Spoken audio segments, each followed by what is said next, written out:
Hello, welcome to the gig, and let me explain how everything works so you can better understand what I'm talking about. The tools used in this process are three: WebP, Make, and Google Sheets. The purpose is to automate all the cold calls for your businesses. The example that I'm going to show you is for real estate business, and it can work for all other businesses. You can discuss your idea with me in the inbox. So let's get started.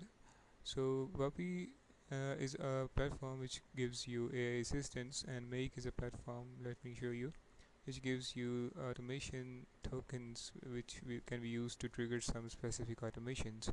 And we basically develop an automation which can trigger the AI assistant in Vapi to make a cold call for you automated, and it takes that data from the Google Sheet like this, and it updates the data like the status and wants to sell. Like if the client that you call wants to sell, then it will be yes, no, or in the future based on the call that we did.